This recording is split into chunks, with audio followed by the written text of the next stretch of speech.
Welcome to Pure Nonfiction, the podcast interviewing documentary filmmakers. I'm Tom Powers, the documentary programmer for the Toronto International Film Festival and artistic director of Doc NYC.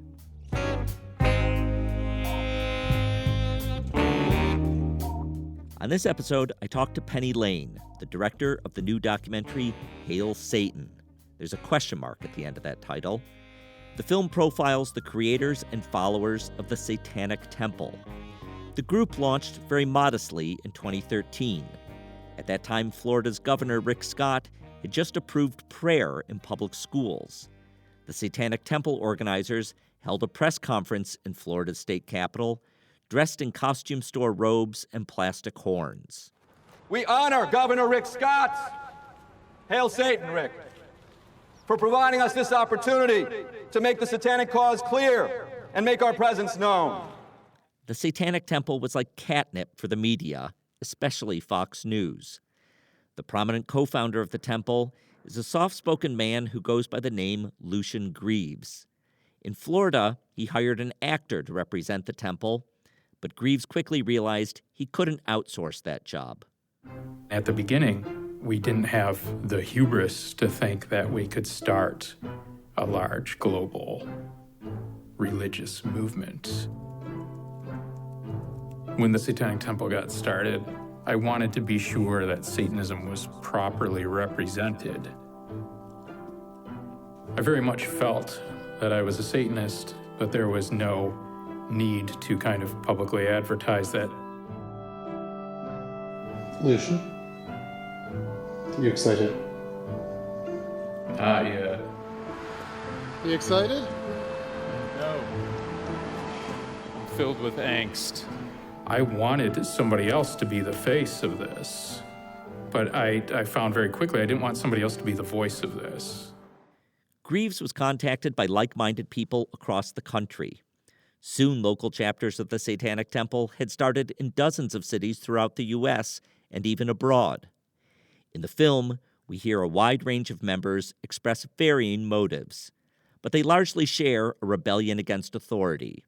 Jex Blackmore is a Detroit artist who became active in the temple. After I learned about the Satanic Temple, I set up a time to meet with Lucien.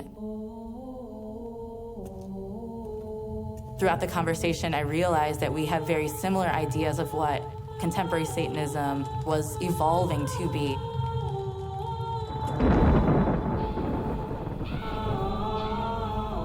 The devil directly challenged God.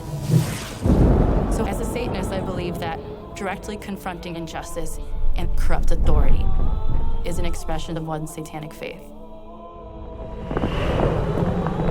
And I believe activism is a satanic practice. The Satanic Temple helped to foster a community like any religion. Local chapters conduct charity efforts, like helping the homeless and cleaning up litter. But they are most active around defending a plurality of religious freedom. The film culminates with a campaign in Little Rock, Arkansas, where the government installed a Ten Commandments monument. The temple responded by creating their own statue of Baphomet, the goat-headed figure that's a symbol of Satanists. Arkansas State Senator Jason Rapert was appalled. It will be a very cold, cold day in the pits of hell before you'll ever see a statue from the Satanic Temple or some other group like that at the Arkansas Capitol. In the film, we watch how the Satanic Temple is besieged by opponents, sometimes even with death threats. We also see how the spirit of rebellion causes rifts within the group, including the Detroit chapter led by Jex Blackmore. Hail Satan had its world premiere in January at the Sundance Film Festival in Utah. It's being released to theaters by Magnolia Pictures in mid-April. I hosted director Penny Lane for a sneak preview at the IFC Center. Her previous films include Our Nixon, based on recordings of Richard Nixon, and Nuts, about an eccentric genius who claimed to have an impotence cure. I asked Penny to describe her own experiences with religion growing up. There was none, no contact with religion at all. nobody I knew was religious, or if they were, they didn't talk about it. Like, my family certainly wasn't. Like, I always felt like completely mystified by the idea that apparently most Americans were religious, because I had no contact with any of it, and I thought maybe it was like some weird mental illness that I was lucky enough not to be infected with, all of which changed so dramatically when I made this film, because I sort of learned, ironically enough, through my kind of long exposure to and, you know, association with this group, that religion's actually awesome and like cool, and it fulfills like really deep human needs that are like meaningful and good, and that having a religious identification and an association with an organized religious philosophy was a deeply meaningful part of people's lives. And so, so this film changed my feelings about religion. But going into it, I thought it was kind of just weird and silly. So what was your entryway into this group?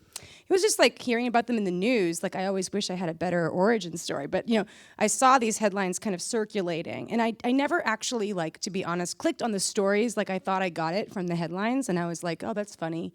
You know, this kind of yes men type group is making this political satire. And I didn't once think they were actually Satanists. I just assumed they were kidding, that they were like atheists with plastic horns. And like, it wasn't until my producer Gabriel sent me a longer article by a wonderful journalist named Anna Merlin, and it was a cover story for the Village Voice. That was really the first, and maybe still only, really substantial reporting on the Satanic Temple that made me understand that there was like so much more going on than like some atheists who were making a political point. The film begins with this action taking place that's dated 2013. Is that your team that's filming at that time in 2013? No. So by the time, like in the narrative of this film, like we entered in Arkansas, like which is the beginning of Act 2. So by the time we showed up on the scene, this story was already pretty clear. Like the idea that there had been this kind of joke that had already manifested into an actual religion, like I already knew that was the story. So we were lucky enough that they were so kind of into media activism and like producing news packages and YouTube videos that there was a ton of footage that they had filmed themselves that we were able to use to fill in the early days. And can you talk about Lucien Greaves and you know how you found him as a subject? And he's such an interesting person. You know, we contacted him, you know, first to see if he'd be interested in participating in this film. And I don't think the film conveys this accurately. Like, how much he doesn't like this attention it's really hard to explain. Like, it sounds silly. Like, well, if you don't want to have all this attention, how hard is it, like, not to go on Fox News? Like, most of us manage to avoid that every day. But he really feels this is a calling. Like, he feels this responsibility and this duty, and it's not coming out of ego, like in the sense of, like, I really want, you know, people to be running up to me and asking for autographs. And if the film has a failing, it's that we couldn't quite convey that to the extent that I really wanted to. He is so passionate about this. It's taken over his entire life. And at this point, he's like all in on the Satanic Temple. He can't go back. Like, there's no going back to a normal life for him. So he feels daily the kind of stress and terror of like making good on this movement and on this church. It was really interesting for me to hear from all these this chorus of voices you have from across I called them the chorus. Yeah. So can you talk about the effort that went into filming that and what you took away from hearing all these different individual stories? Yeah, that was hugely transformational, because I would say the beginning of the process was very much spending time with Lucien and Jex, who at that time were like obviously the most prominent spokespeople and most active high-level things. And then we were learning about the organization and how it worked and sort of all this high-level, you know, the big campaigns that were going on in Little Rock and in Missouri. And then once we realized it was time for us to get out onto the ground and like travel around and get to know, let's say, everyday Satanists, the whole story changed for me. And I think you see it in the film. Like, you know, this kind of like high level conceptual political prankster thing was barely a glimmer on the ground. I mean, it really was just like religious people going to church. Like, it was just that. And getting together on Saturday to clean up their local highway, or, you know, collecting socks for the homeless, and doing all the things that we associate with a religion. And it was so powerful and like moving to me to just one after another do these interviews with these people, and to hear them all say, like, in different ways, you know, that they had felt alone their whole lives. Like, this profound assumption that they would always feel alone, that they would always feel like they were the only person in their town who was like them. And then finding each other, it's like incredibly moving to me. And it really did, it deepened and changed my understanding of the whole phenomenon and the whole story. Well, I want to ask you about that, because a few people describe moments in their journey here where it became more real for them. And I wonder for you if there was a moment or different moments where what maybe started as a fascination with these satirists then became more real. That's totally a very astute point, and that was part of the theme of the film that we did try to bring out as many times as we could, because almost to a person, they kind of like came for the trolling and stayed for the community, you know, and that was true for us as well. Like, you know, like the jokes were good, you know, it's like you show up for that. But certainly, you know, standing in that room watching Lucien putting on a bulletproof vest was a pretty serious moment for me. I mean, I really thought, like, why is this worth it? You know, like, oh my God, like nothing about this is fun right now. And I was I was really scared. I mean, it wasn't a fun day. Like, it was a pretty tense day. There was a lot of guns. It's an open carry state. Like, it was intense. And everything was fine in the end, but we didn't know that at the beginning. So that's kind of why we end the film there. Like, there was no more real and serious event. And plus, it was a nice kind of mirror image to the Rick Scott rally, right? Like, the Rick Scott rally, there's 3 random actors in like Halloween robes and 1 guy clapping. And then in Little Rock, there's hundreds of Satanists who have traveled on their own dime from all over the country to make a stand for religious pluralism on the state capitol. So it felt like a nice resolution to the origin story, which is what I think this is. I mean, obviously this story is not done, but we wanted to cover like the origin story. Can you talk about the rift that you document in the film between the Detroit chapter led by Jex Blackmore and the National Council? Well, the first thing to say is that it was kind of a conflict that was long brewing. And it was very evident to us, like throughout the years we spent with Jex, that she was sort of distancing herself from the kind of institution of the Satanic Temple and was chafing at those bonds. She's an incredible artist. She's not to be contained. And I saw that coming. Now, did I know exactly what was going to happen? No, but you know, it wasn't that much of a surprise to us that she left. And I would also say that I felt that they just both had such a good point. Like, I completely sympathize with Lucien and his point of view, and I completely sympathize with Jex and her point of view, and it didn't even seem like, it was sad because it was the end of a really fruitful partnership, but it seemed natural to me. Like, it seemed like the right thing to happen because Jex is better as like her own radical autonomous person than as like the member of a group. And it's a satanic organization, so like that's gonna happen, guys. Like, these are not joiners. These people hate authority. They hate institutions. So like, it's no big surprise that there would be this kind of schism. And in fact, we could have done that storyline like 12 more times. Like, there were a lot of people who left during. I was wondering about that because I didn't see that rift coming in the film. But I did keep imagining that for an organization that attracts so many outsiders with bad social skills, that that could lead to friction. Oh yeah, and I mean that when I say bad. They would say it themselves. Like, they're not super into like getting along going along to get along. It's not like their thing, you know. So group harmony is a challenge in an organization, in any organization, but I think particularly if your like foundational values are autonomy and rebellion, like that's going to make it hard, you know. So I started to think more about the religion of Satanism as a separate phenomenon from the particular institution of the Satanic Temple. The Satanic Temple as a church might go away, like who knows, you know. But I think that the work they've done has reinvigorated a whole generation of people to the idea of the satanic philosophy with these new kind of ideas built in about activism and rebellion and inclusion. And I think that that is a growth phenomenon, even if the Satanic Temple is, as an institution, like may not be, I don't know. So the film had just made its debut a couple months ago, has been playing some film festivals, but what has the reaction to it been, and what has the reaction to it been from people who are part of the Satanic Temple? Well, the first thing I would say is that usually when you're at Sundance and you're doing your premiere at Sundance, like you're not thinking that much about the fact that you're in Utah, but you are definitely thinking about the fact that you are in Utah if you were there with this movie. And that was really cool because, I mean, the people who responded most to the film were the people from Utah. You know, I mean, you have to have a sense of like actually how oppressive this dominant religious paradigm is in like certain places in this country. And it's not New York City and it's not LA either. You know, it's certainly not where I grew up in Massachusetts.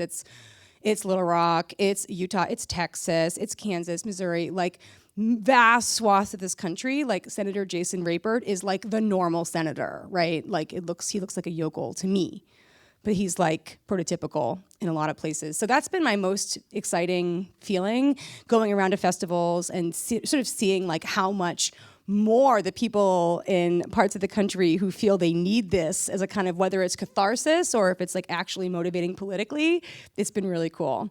And I don't like to speak for other people, but I think the Satanic Temple loves this movie. Like, it seems like so far their response has been pretty giddy. Like they're like really excited. And a bunch of them flew again on their own dime to Sundance to be there for the premiere from all over the country. And it was just awesome. Like, I think it's cool because mostly they get mocked or hated and for them to have like a serious filmmaker take them seriously and present them to serious audiences in a respectful manner, I think is beyond their wildest dreams of what they could have expected from the media. Well, that's something that's interesting about this film is because you are documenting in a serious way what might be called a fringe cultural group. And often in documentaries, we're used to seeing documentation of more mainstream groups that have a larger visible body, have a greater number of adherents, and so I wonder what that experience was like, you know, trying to take something seriously that a lot of people don't. Well, it felt, first of all, like a huge responsibility. You know, again, it all seems like fun and games until you really start thinking about the real risks these people are taking with their reputations and with their lives in certain cases to make a stand for all of us. Like, that's such an important point. Like, their point at the end of the day is not like Satanists deserve more stuff than other people. Like, they're fighting for everyone. They're fighting for all of you. And that I thought was incredible. And so I felt, and also knowing how mocked and reviled they are by all of culture, I was worried. I wanted to get it right. I wanted to make sure I was representing their worldview accurately, and that felt like a huge amount of pressure.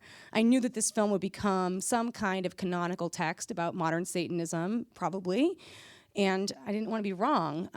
So I was very worried about that. But also, like, the whole time we were making the film, we just felt like it was such a privilege that they trusted us and they allowed us to tell their story, because I really do think they're heroes. And I kind of soft pedaled it in like direct interaction, because I don't want to promise anyone what kind of movie we're going to make, right? Like, I don't want to say, you're going to look like a hero in this movie, because I can't say that. But like, behind the scenes, that's what we were feeling. Like, we were just like, these people are weirdly heroes, and it just felt like really cool to be able to elevate, you know, those kind of skeptical, heretical outsiders to that heroic status. That was our goal. There's such an interesting relationship between this group and Fox News, and I wonder if you can. It's almost like one couldn't exist without the other. It feels like that. Yeah. You know, you have a rich sampling of Fox News clips in here, and I'm betting that there's more where that came from. Well, it's funny because like that's the only news network that pays any attention to the Satanic Temple. It's not as if they wouldn't like to be on CNN, but CNN doesn't care. The only people that want them around are the ones who can drag them onto their show, yell at them and call them morons, ask them what happened to them in their childhood, abuse them, and then send them packing. Like that's the goal. And that's every interaction. And bless Lucien Greaves for sitting there and like taking that abuse like in the name of religious freedom, because it seems kind of pointless, but it is an outlet for them. And again, no one else has ever called. Like they're not turning down the nicer, media appearances. So, I mean, does Lucien Greaves just have a relationship with the Fox News booker, and I wondered, so, yeah. does he see it as all positive every time he's called by them, or no, he finds it terrifying and stressful and very upsetting. And on some level, he is very naive. And every time he does a media appearance, he's disappointed again, as if he doesn't know that that's what's going to happen. I mean, it's hard to watch him go through that, to be honest. Like every time he gets his hopes up that there's going to be like some actual fair treatment, and then there isn't, and he's like, but I don't understand. Like, Lucien. He's just a very rational person, and he thinks if he just like rationally explains things that's like going to work, and yeah, it's not the landscape that we live in. So the title of the film has this question mark after Hail Satan. Can you describe what you were thinking with that? Well, I really like punctuation in movie titles. So, no, actually, I don't. But, well, we really, we started to get to the end of the film. Like, it was, coming together. We knew what the movie was. We were doing test screenings. We were getting this really positive response. We were getting really excited about, putting this in theaters, which we're doing in, 2 weeks. And we started to wonder if the words Hail Satan on a marquee would be one step too far, could we get people into the theater?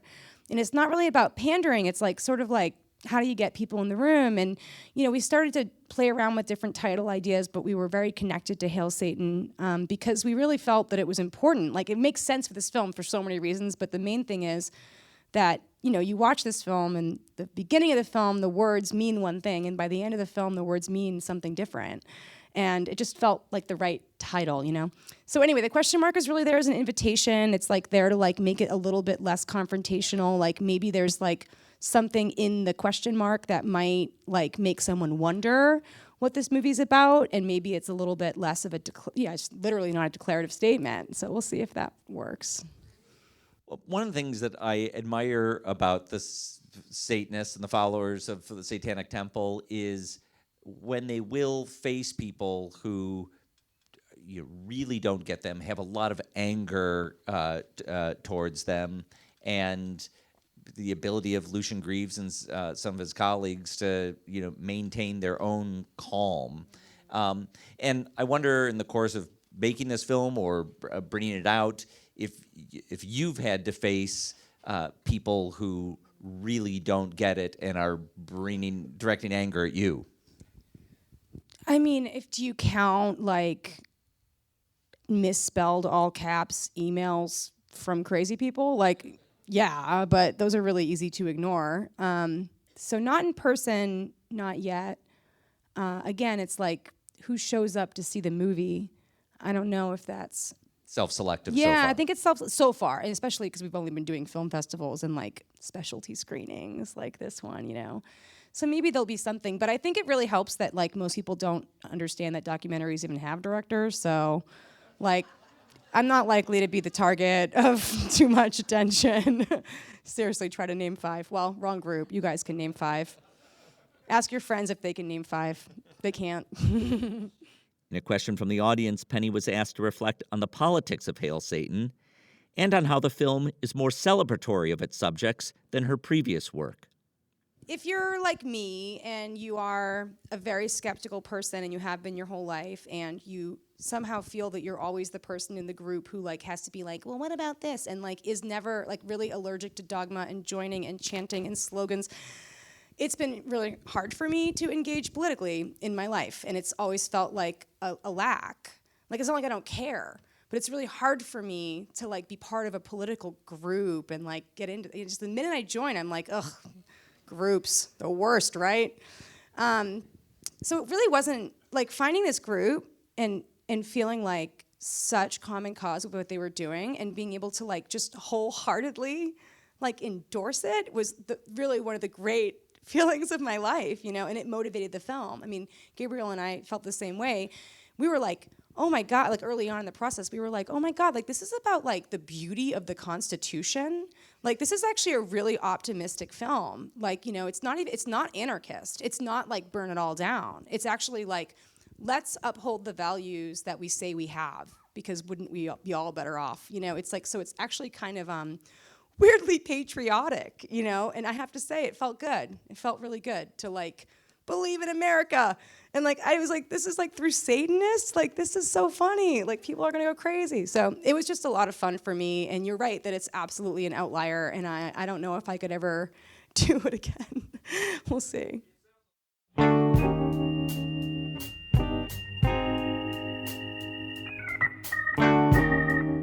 I want to thank director Penny Lane for joining me. Her film Hail Satan is being released to theaters by Magnolia Pictures.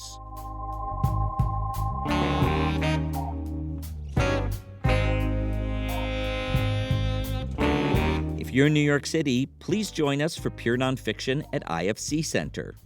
Each Tuesday, we show a documentary, followed by a conversation with the filmmakers or other special guests. Our spring season runs through the end of May. You can get more information on our website.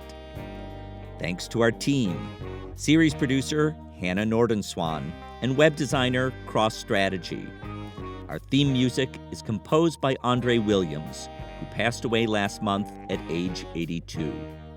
Our executive producer is Rafaela Nehausen. You can follow us on Twitter, Instagram, or Facebook at Pure Nonfiction. I'm Tom Powers. You can follow me on Twitter at THOM Powers. Pure Nonfiction is distributed by the TIFF Podcast Network.